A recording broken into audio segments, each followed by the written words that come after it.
बिस्मिल्लाहिर्रहमानिर्रहीम। Akhtar moral stories में खुश आमदीद कहती हूँ। नौशेरवां ने एक बड़ा आलीशान महल तामीर करवाया और इसकी तकमील के बाद अपने वजीरों और अमीरों को दिखाया और पूछा कि इसमें कोई कजी तो नहीं। अर्ज किया गया कि ये महल ऐसा अजीमुशान है कि चश्मे फलक ने ऐसा महल न देखा होगा और न देख सकेगा, मगर इसमें एक नुक्स की बात यह है कि इसके गोशे में एक झोंपड़ी है जिसके रोजन से धुआं निकलकर सारे ऐवान को स्याह कर रहा है।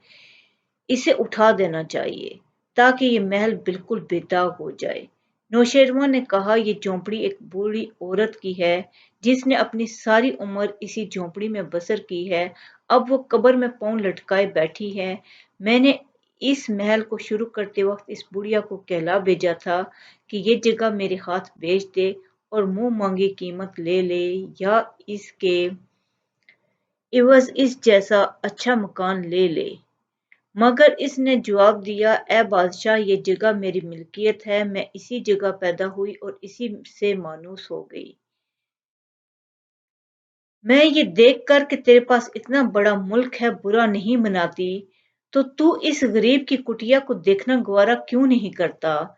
मैं इस बात से मुतासिर होकर खामोश हो गया, यहाँ तक कि महल बन कर तैयार हो गया।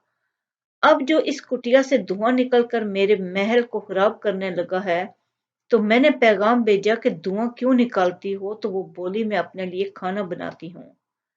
मैंने इसके लिए बुने हुए मुर्ग समेत खुआन अरसाल किया इस पैगाम के साथ कि ए माँ, तुम्हें हर रोज इसी किस्म के खुआन में भेजता रहूंगा, तू अपनी झोंपड़ी में आग जलाना छोड़ दे।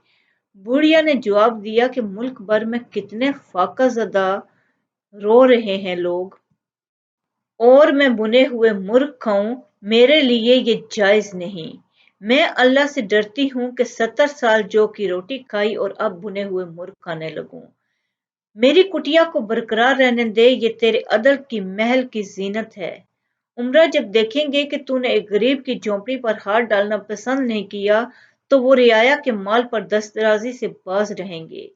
एक और बात भी है कि तेरा महल इस नापायदार दुनिया से कुछ मुद्दत के बाद वीरान हो जाएगा, मगर मेरी झोंपड़ी की हिकायत तेरे अदल की शाहिद रहेगी। लिहाजा मैंने इस बात को पसंद किया और बुढ़िया की हमसायगी को कबूल कर लिया। इस बुढ़िया की एक गाय भी थी, वो इसे महल के फर्श पर से गुजार कर हर सुबह जंगल में चराने के लिए ले जाती और शाम को वापस ले आती।